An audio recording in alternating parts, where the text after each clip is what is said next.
So over to you. We'll get started. Yeah. Hi everyone. Good morning. It's so nice to see a whole wide spectrum of multiple jurisdictions and companies at different stages of their growth path. By way of an introduction, my name is Goda, and I'm the partner at AK Law Chambers. We're based out of Chennai and Bangalore in India. We work with startups predominantly based out of India, but who receive funding from across the globe. And but we do advise on the common law aspects, because the whole concept of fundraising for a company or the legal aspects is by and large the same, barring some of the few local compliances that may vary from uh, country to country.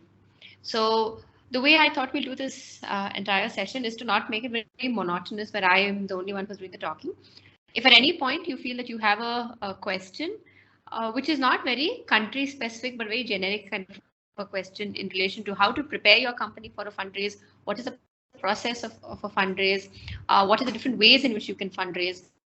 So that's kind of what we're going to be covering at the session today. Please feel free to ask me any questions that you may have as we go along. You can pause me in between and ask me.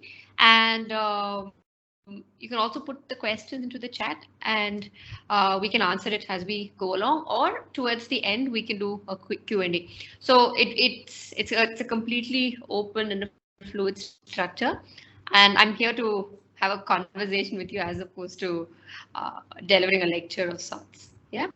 So I've put together a small little presentation. I hope you can see my screen.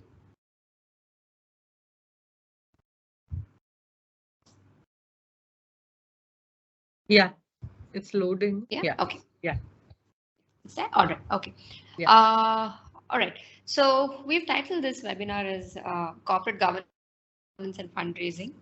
From the point of view on how do you prepare your company, or what are the things that you need to do to push your company from a corporate governance and a legal standpoint when you are down the road of fundraising. So the first question that most people ask me is, what is the type of structure that is most viable for a fundraise, right? I understand that several of you are seed stage, or or have a couple of customers in place, have a couple of contracts in place, so on and so forth. But if you are looking to fundraise, what are the different key considerations that you should bear in mind so that you set up an entity that is conducive to fundraising? The very basic thought process for any investor is to ensure that they know into which entity the money is going, who has control over the money, and that there is visibility on how you're going to spend the money, right? So the three considerations that you would take in mind is, how easily can you issue an instrument, whether it's either a debt instrument or an equity instrument, whether it's debt or equity, how easily transferable are these instruments, what is the legal protection? Is it separate from the promoter themselves, or is it like a sole proprietor concern wherein the promoter would be personally liable? So an investor would prefer to have a separate legal entity which is different from the promoter. The third thing, like I mentioned, is that transparency in corporate governance. In most either limited liability partnership, and one step more would be the private limited companies or public listed companies on the stock exchange, would be types of entities that are more conducive for raising funds, purely because the compliances are that much more. You have your annual auditing that needs to be done, books of accounts that have to be kept, meetings of the board of directors, meeting of the shareholders, periodic meeting that is mandated by a statute. All of this gives comfort to the investor, who says, okay, in addition to a contractual right which comes into the shareholders agreement, there is a statute which is also protecting our interest and is ensuring that the board or the promoter ensures that meetings are held in time, books of accounts are kept properly in place. There are certain rights that I have as an investor which are also protected by a statute and not merely through a contractual understanding under the shareholders agreement. Now, when you're a startup, or when a startup comes to me and says, what is the basic set of documentation that we should ideally have before we start up? More often than not, legal is seen as, how do I put this, as a last resort expense that you would kind of want to spend on, as opposed to one of the key items that you should be protecting yourselves. But then realize, oh, legal is important when there is a breach or when there is a trademark violation, so on and so forth. So ideally, I would say that upfront, you should have a basic, I mean, if you don't want to have a periodic legal expense, at least get a template contract for the following contracts. Have them in hand. You can change, like say, for example, your contracts with your employees. You can change details of who the employee is, what is the designation, what is the pay package, what is the working hours, role, so on and so forth. All of that are commercial points that can be changed. But a very basic employment contract with each one of your employees or your consultants is very important, so as to protect the IP that the employee is generating during the course of employment. It should be a work for hire, product for hire, that is protected under the intellectual property rights. It's extremely important. This includes your non-disclosures, it includes non-solicit, non-compete. You cannot join a competing firm. How, to what extent each one of these clauses are enforceable is probably very jurisdiction dependent. When I say jurisdiction dependent, it really depends on how each country looks, the laws of each country looks at protecting each of these rights. But basically, in all common law countries, there are enough and more protections from an employer point of view to ensure that certain clauses, like say an indemnity, is enforceable. To some extent, you can ensure that there is no soliciting of clients from a company or protecting confidential information of a company, so on and so forth. The next point, which is very important for every company, is to protect your trademark, especially if you're in the B2C sector. And if you believe that your trade name is what you're identified by. So upfront, get a trademark registration. It is extremely important. Each registry, and you can get a country specific registration depending on which country you're in which you're doing your business. The third type of basic startup documentation are your contracts with your vendors, service providers, etc. Because this will really define what are your payment terms. At what point should you either receive money, or at what point should you be paying the money? What happens if there's a defect in the product or in the service? How much can you withhold?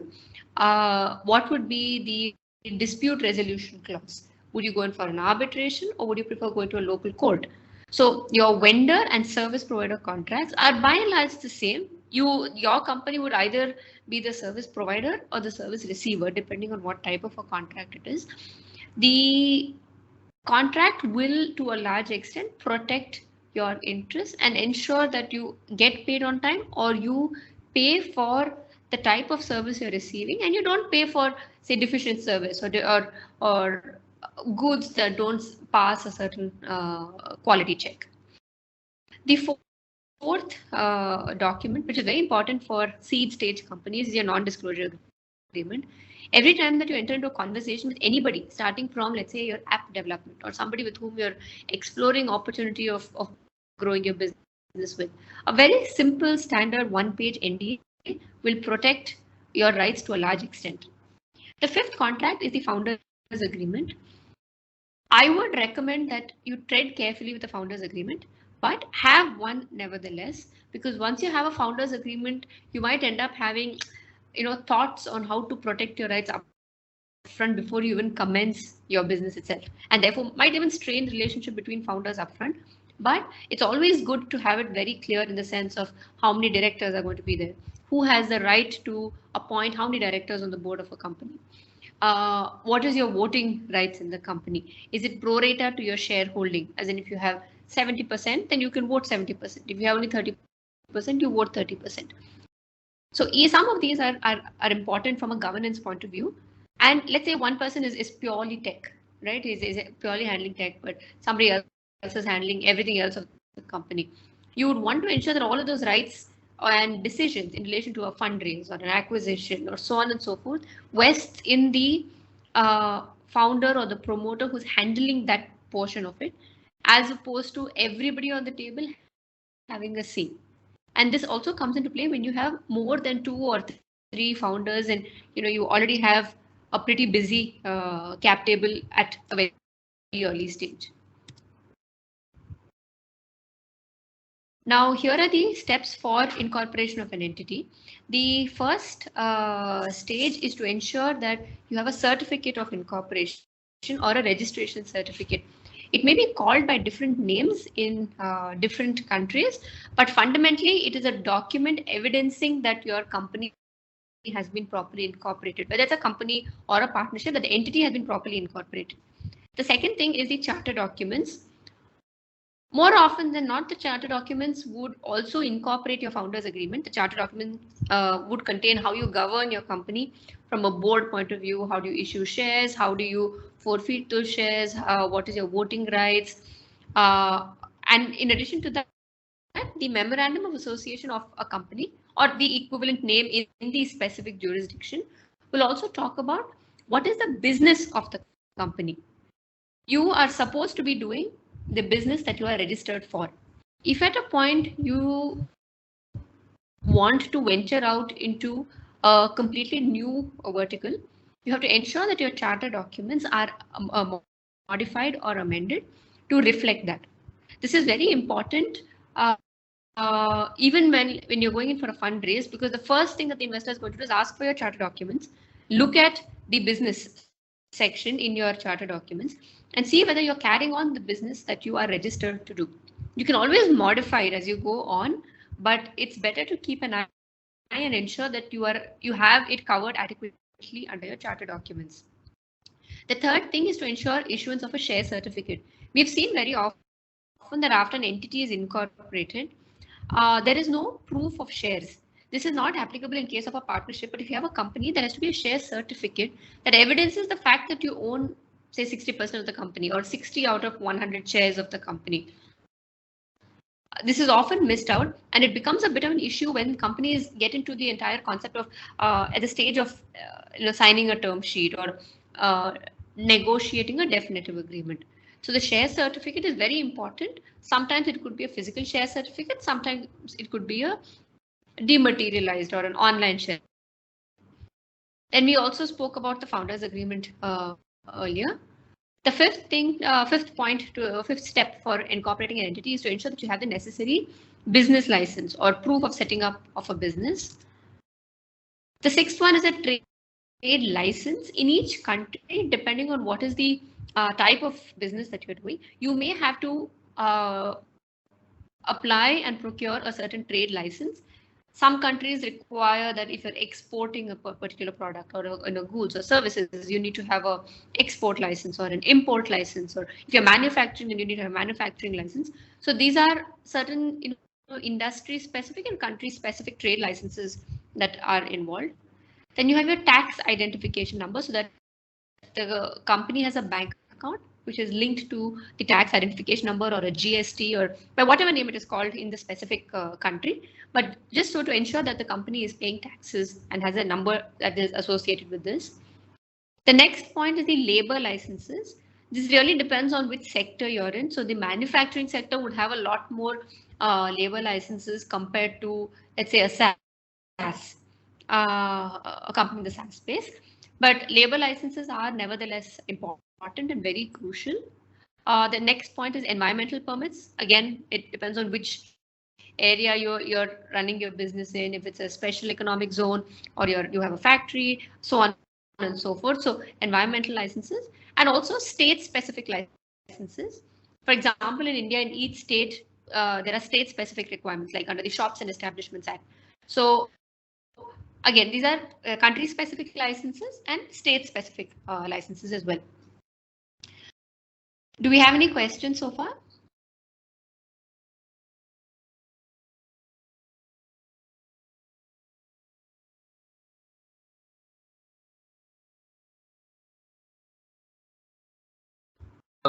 I think we can continue, Goda.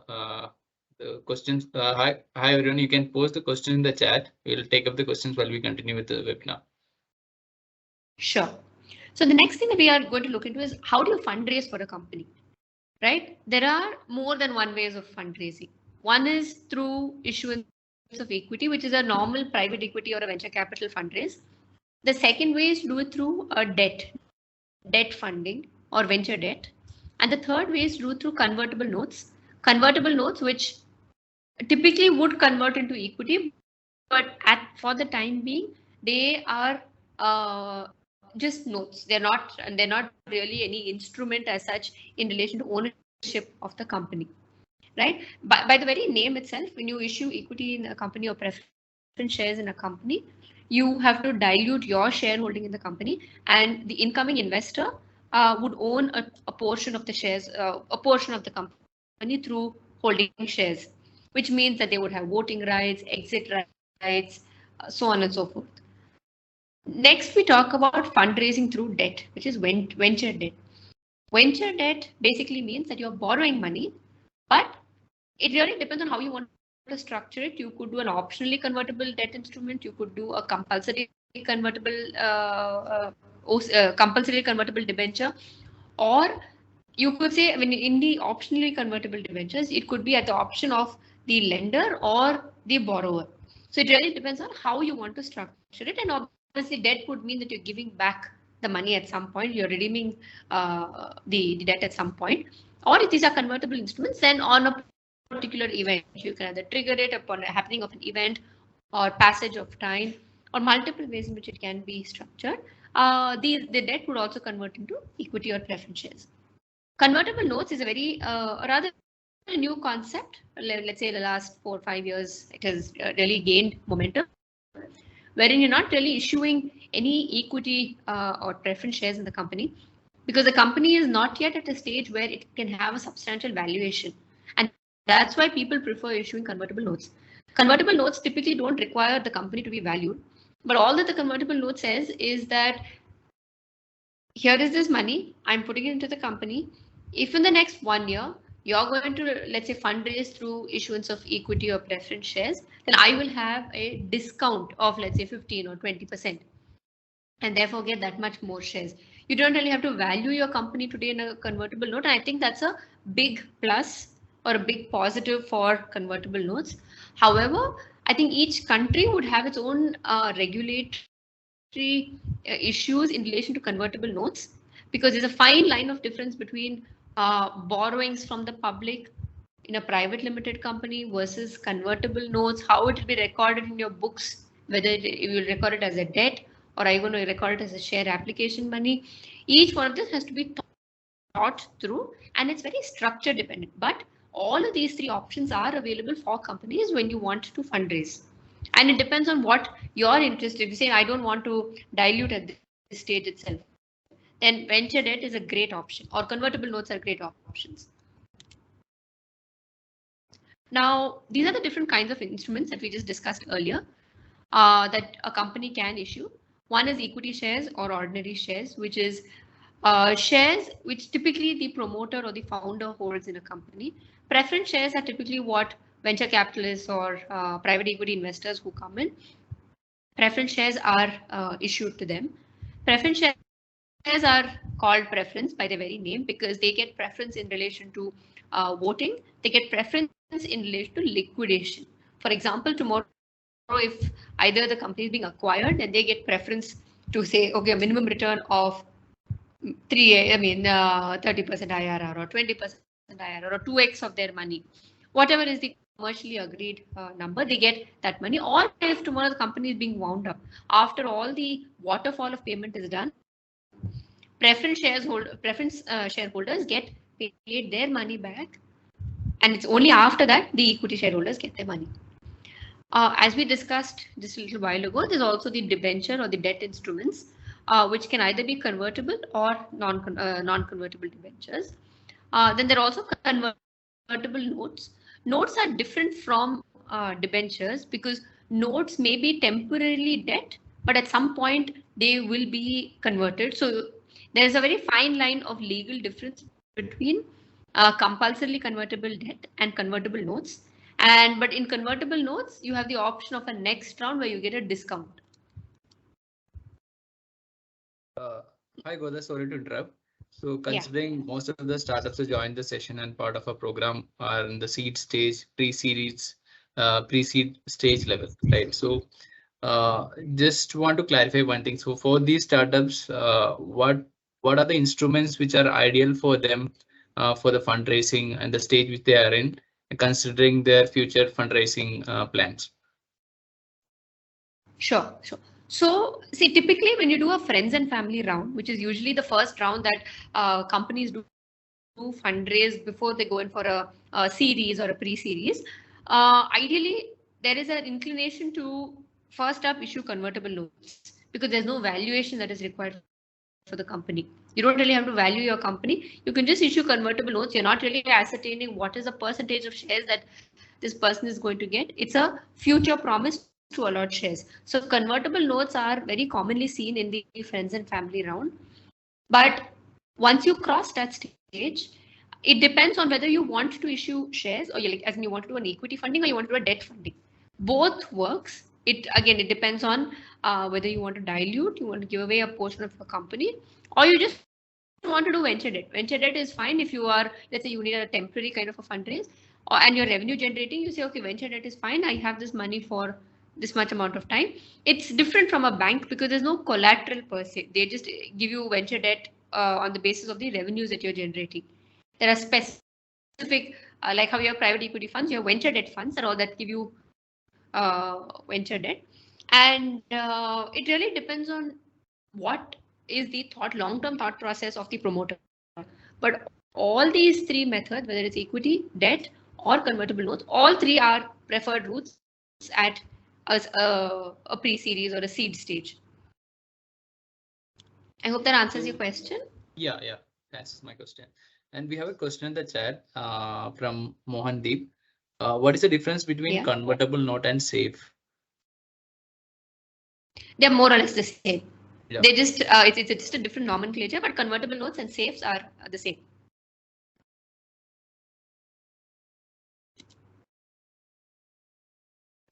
Okay, now we come to the whole concept of the cap table. Okay, what is a cap table and why is it so important?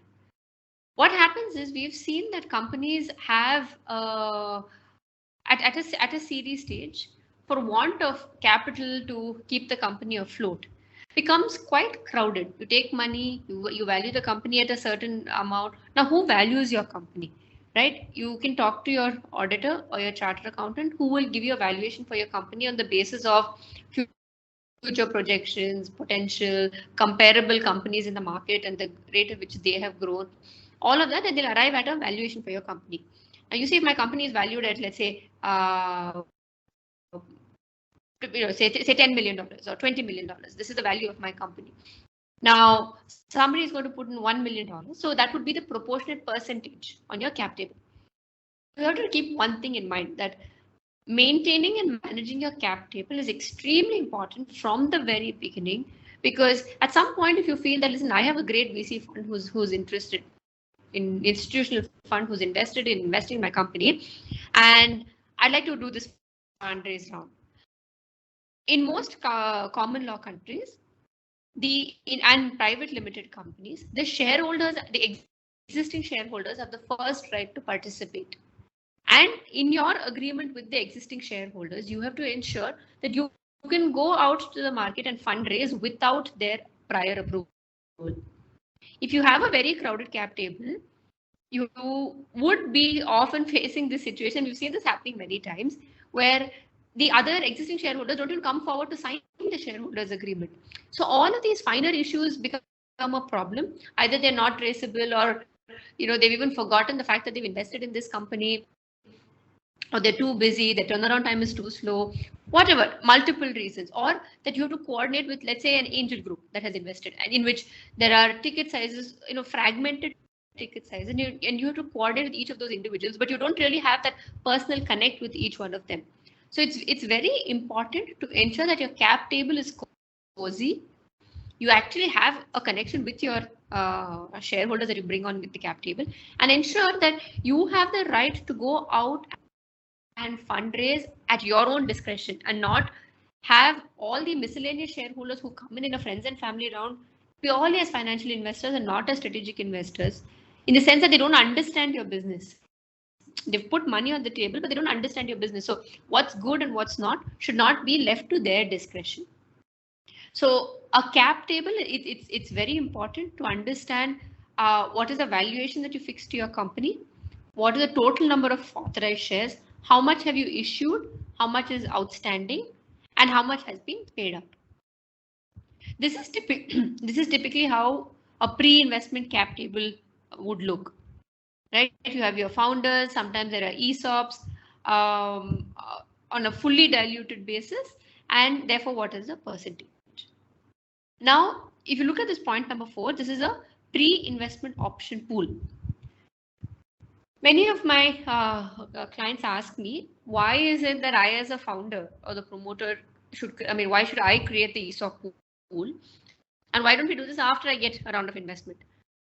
Fundamentally, most investors are not willing to dilute their shareholding towards ESOP. ESOP is your stock options that you give to your employees as a reward for continuing or staying on with the company, or to incentivize them to stay on longer. So the dilution towards ESOP is mostly from the founder.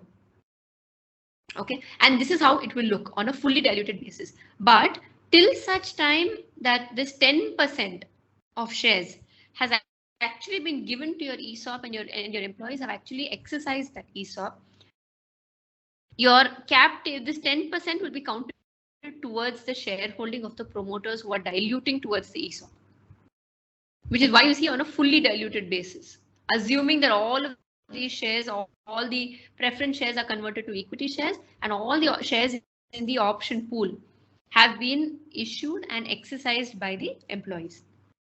So typically the first question that when you talk about ESOPs is how much ESOP should I give? What is the percentage of ESOP that I should create? Ideally, we see promoters inclining towards creating a pool of anywhere between 3 to 7%.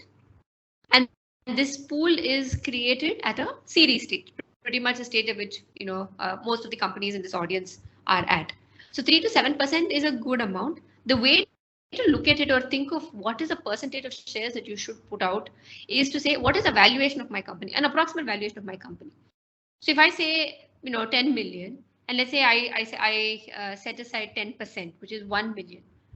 Is there any employee that you think that at this stage you'd want to pay more than 1 million to that employee? If your answer is yes, then you have to increase from 10% to say 15%. But if you say no, I think 1 million is good enough for a 10 million valued company. I think 1 million is good enough. So let's keep it at that. So that's how you kind of determine how much or how big your pool size should be. But investors we don't really see investors creating or willing to dilute their shareholding towards creation of ESOP pool. It will mandatorily be a condition precedent to an investment. Just coming back to convertible debt instruments, it is issued by a company which is exchanged for shares of that company's common stock at a future date. That's why the word convertible comes in. You could do a short term or you could do long term. Short term in the sense that it is repaid within a year. And the price at which this debt instrument will convert into equity is usually decided at the time of issuance of such an instrument itself. If at all it is redeemed or it is matured, the instrument cannot be converted.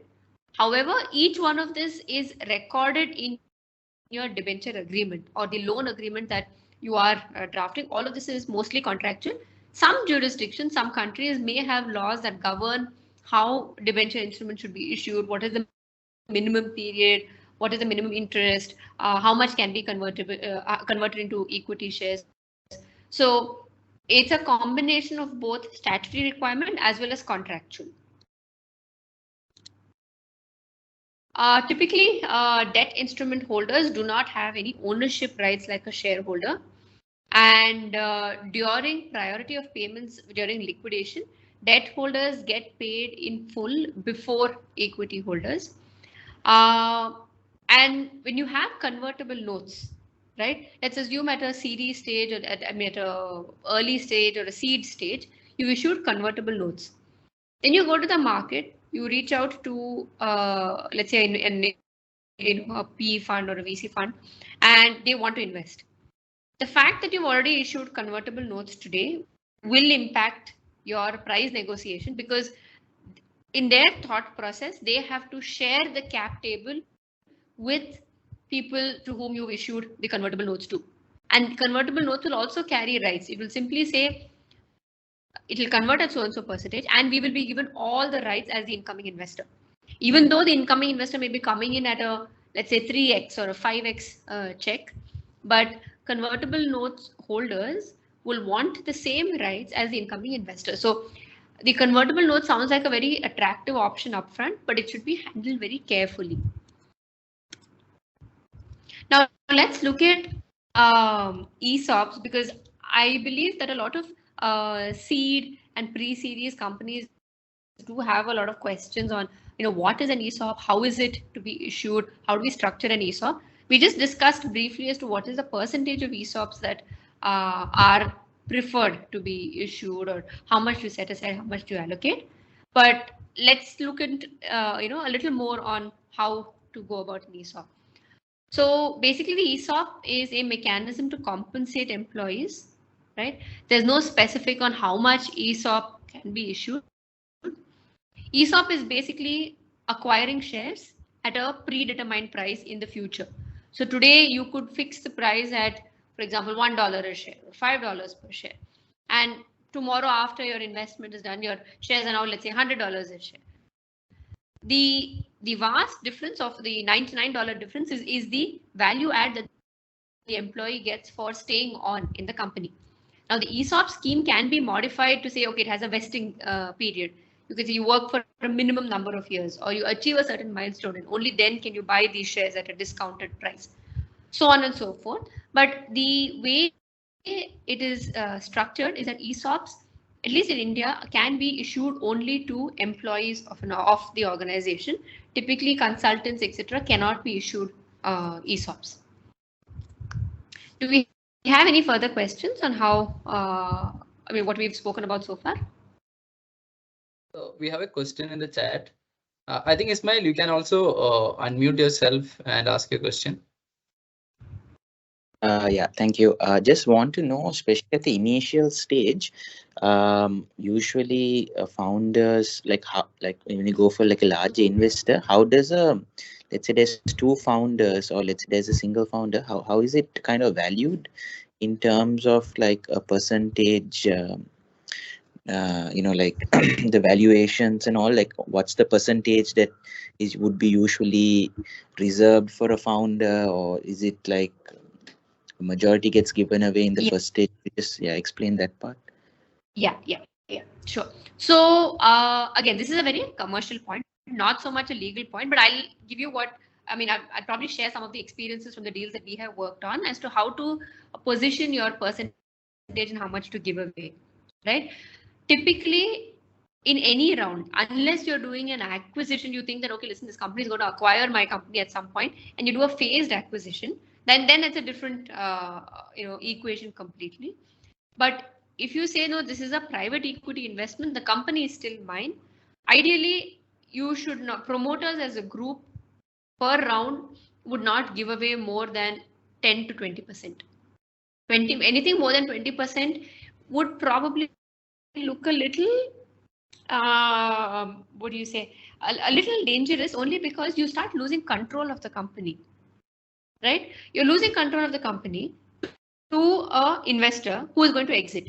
And after this first round, the next round, you've come down to 80% already. You will very easily start, moving towards the 50% mark as a group, right? And then who owns the company? That's the way you look at it. You'll have a whole bunch of investors who own who own majority of the company, but they don't take any decisions in the company. Financial investors don't run your company. Companies that are attractive for raising investment is where, at least initially, till the time the company becomes independent of the promoter. Today, most startups are very promoter driven and promoter dependent. There's no way of saying, okay, listen, I'll take the promoter out of the equation and then we'll continue running the company. That's not going to work. So till the time the company is truly dependent on the promoter, it is advisable that the promoter actually has control. Now, what is control, right? At least for 2 to 3 rounds, you should ensure that you have substantial control in the company, at least more than 50%, right? Now, therefore, for each round, you would dilute safely between 10 to 20%, but it really depends on what is your company valuation, and therefore what is the money that the investor is looking to put in, and therefore what is the percentage. And again, like I told you, how do you arrive at this valuation? The person to go to would be either your chartered accountant or your auditor or your financial advisor, by whatever name the professional is called. They will help you value your company or give you some sense of how much your company is worth, basis if you have revenues now, then basis the revenues you have, how quickly you've grown. They'll do a future projection and tell you how quickly you could grow, and therefore what is the valuation. There are different ways of valuing the company. A financial advisor would be able to advise you on how to value your company. Does that answer your question?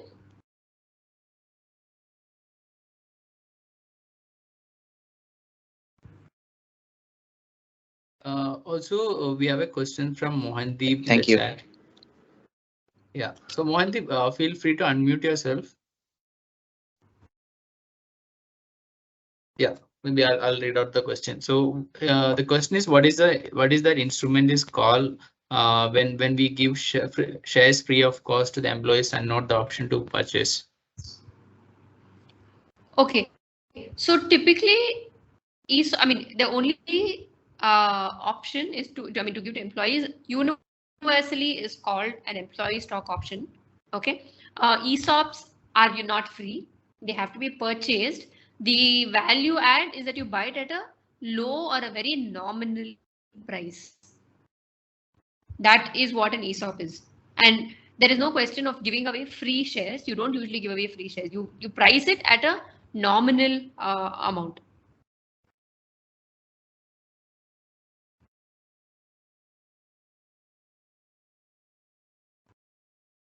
Does that answer your question? Yeah.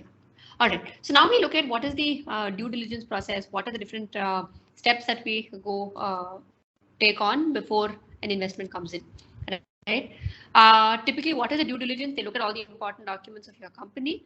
They look at your records, your financial statements, the contracts you've entered into, your charter documents, all the contracts that you have entered into with your employees, IP, especially for SaaS companies, IP is extremely important. IP both from an employee contract point of view, or if you have a trademark, ensure that the trademark is protected. All of this is checked to ensure that there are no penalties, there's no pending litigation, there are no cases that have been filed against the company, you're not fighting any litigation with your employees, so on and so forth. That's the whole basic concept of what is a due diligence. Ideally, two types of diligences will be done. One is a legal DD and one is a financial DD.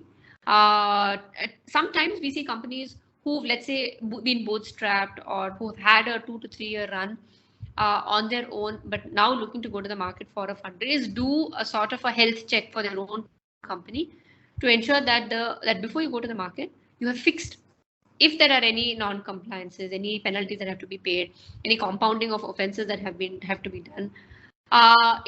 It happens because corporate governance is not usually the primary focus of any promoter, but with the help of a legal advisor and a financial advisor, you'll be able to identify where the loopholes are, do a health check for the company, and then go out to the market. So that once you get the investor and the term sheet comes in, at that point during the diligence, a deal does not kind of fall away. Right? Now, documents which are looked at during a legal DD, one is the legal structure. Most importantly, especially if you have, let's say, subsidiaries in different countries, offices in different countries, each of this is looked at to see who's the ownership, how is the money flowing, all of that. Then licenses, permits, and certificates, your registers of your, let's say, borrowings, your shareholders, directors, maintenance of books of accounts, then your audit records. AOA and MOA is your articles and memorandum, also called as your charter documents, and any other agreements and other corporate documents. What are the standard definitive agreements that we usually enter into for any fundraise? One is a share subscription agreement. A subscription agreement is when money is being brought into the company. And it's not that the investor is buying out your shares. That would be a purchase agreement. A subscription agreement is where money is coming into the company and you're allotting new shares and creating new shares in the company and allotting those shares to the incoming investor. Typically, it would cover the issuance of shares in the share capital, the representations and warranties that the founders will give. What are the typical reps, warranties, and covenants? Would be that the company is incorporated properly, you've paid all your taxes, there are no tax claims, there are no litigations that are going on, books of accounts are maintained properly. If you have land assets, then title of those land assets belong to you. Intellectual property is protected. Whether or not they do the diligence, reps and warranties will always form a part of your share subscription agreement, and the promoter will have to give it because right now the company is promoter driven. Okay, then next comes the shareholders agreement. Or both these agreements are signed in parallel together. So most often it's called SSHA, share subscription and holders agreement. Shareholders agreement would contain the shareholder rights, when they can be exercised, what happens if there's a breach, the free transferability of shares. Promoters typically come in with a lock-in on their shares. Investors will say the promoters cannot transfer their shares till such time that the investor is invested in the company. We also do structures of clawback. Clawback meaning that the promoter owns the shares but does not own the economic value of the shares. So for example, let's say the promoter leaves the company in between or has defaulted in something and leaves in between. What is the hold that the investor has on the promoter? The investor will say, okay, you worked for 3 years, 3 out of 5 years was the agreed, 5 years was the agreed term. You worked for 3 years, but at the end of the third year, there has been a default, so please leave. So for the 3 years, whatever shares you have clawed back or earned back, you get to keep them. But for the balance 2 years, those will have to be transferred either back to the company or to the investor at a nominal price. This is called a clawback or a vesting schedule, right? But then shareholders agreement also state that investors, there are no restrictions on the transferability of shares of the investor. Investor shares are freely transferable without any approval or any ROFR or tag along or any of that. But investors will have a tag along right on the shares of the promoter. All of this comes into the shareholders agreement, and also appointment of the investor's director on the board.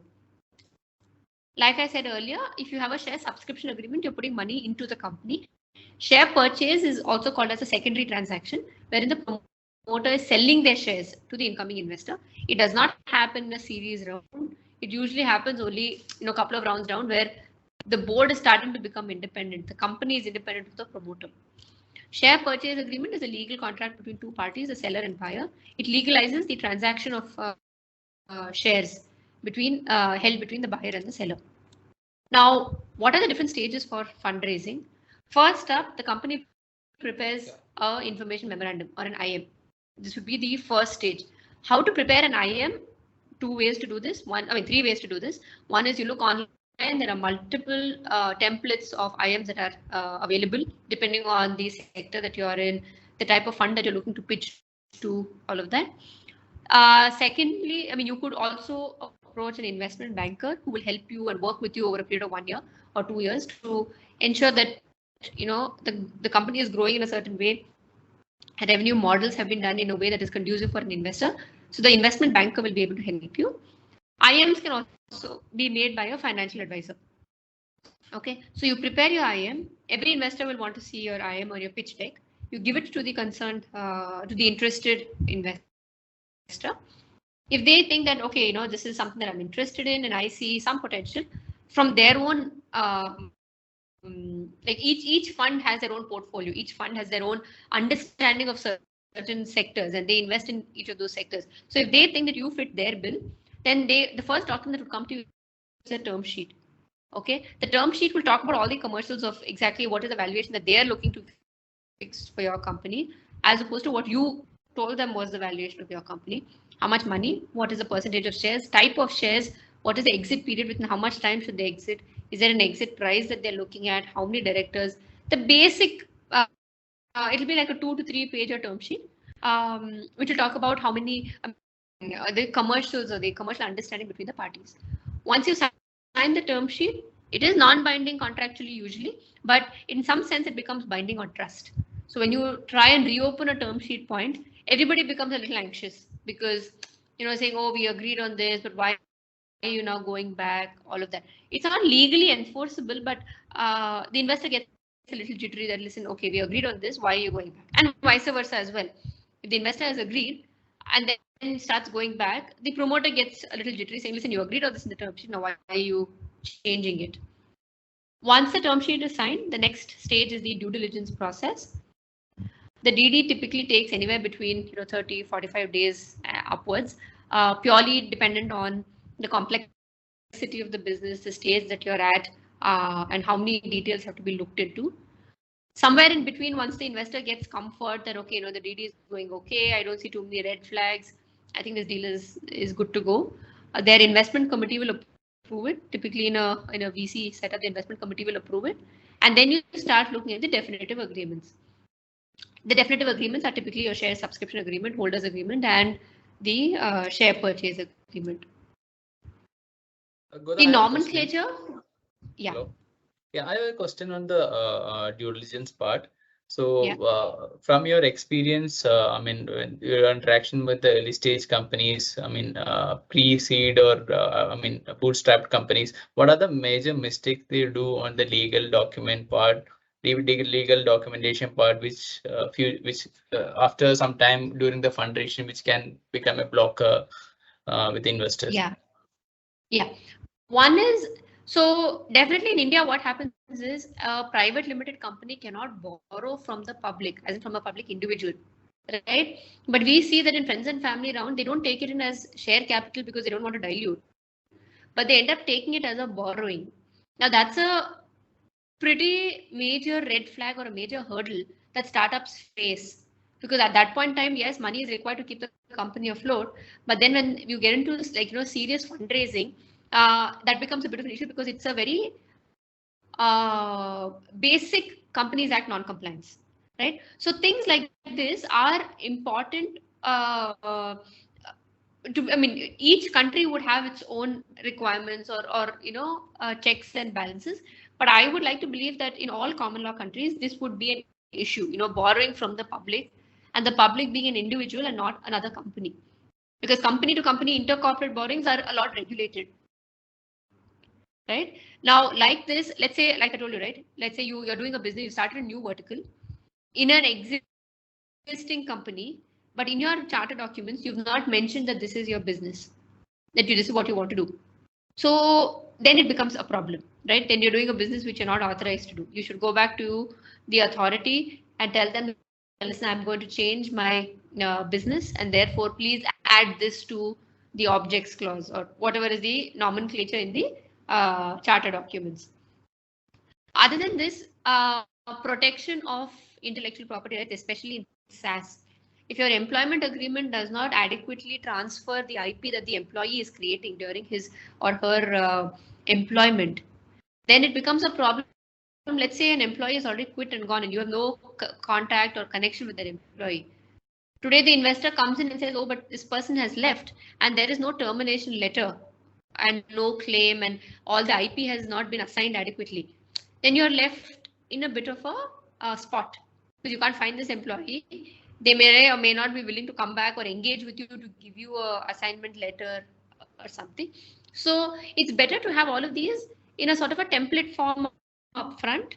So okay, fine, all right, here are my 5-6 documents which are very important. I'll keep that and I'll get it signed. By and large, it should protect your rights. So maybe these are about 3 or 4 things that I could think of to say, these are the usual red flags that come up. Yeah, these are really insightful points. So I think we have a follow-up question from Ismail. Ismail, feel free to unmute yourself here. This question around that friends and family round. So technically that is borrowing, but if shares have been issued, then that's not considered bad in legal terms. Am I right? That's not considered as? Like, for example, you said like private limited companies are not allowed to take funding from the public. So you said one of the major in India. Okay, let's put that in India, you're not allowed to take borrowings from without.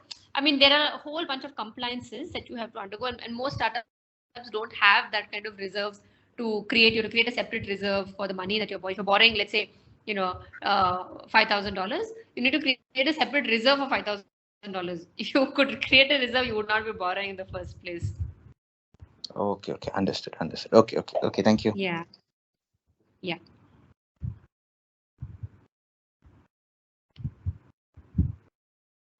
All right. Okay. So we come to the nomenclature of how do you name each round. It's very important because just from an optics point of view, if you do a smaller round at a very early stage and you call it your Series A funding, the growth spectrum today, because the whole industry or the whole economics of funding has changed so much and has become so specialized that a typical, let's say 30 to 50, a typical up to 10 million, anything less than 10 million would not really qualify for a Series A round. But if you ask me, where is this? I mean, how is this coming about? Where are you giving me these numbers from? It's just a industry standard. So it's important that you name your round correctly so that your growth prospect and when you go back to the market looking to raise the next round, the investor understands what is it that you're looking for. If you're doing a 1 million round for a Series A, then by C or D, you're looking to, let's say, at max, top it up to 10 million or 15 million. But that, I mean, it really changes the way investors look at your company. So ensure that the nomenclature that you give to your round is very, very important. And where is this nomenclature recorded? It will be recorded in your share subscription agreement. It will be called pre-series shares or it will be called Series A shares. So in your share subscription agreement, subsequently, multiple rounds later, you will group them. They will all be each class of shares. So all the shareholders that come into the pre-series or pre-seed or seed round, seed shares or Series A shares will be grouped differently and will have different rights. Okay, so the nomenclature of how you term around is equally important. With that, we come to the end of this presentation. I hope you found this informative and useful. I'm happy to answer any questions that you may have.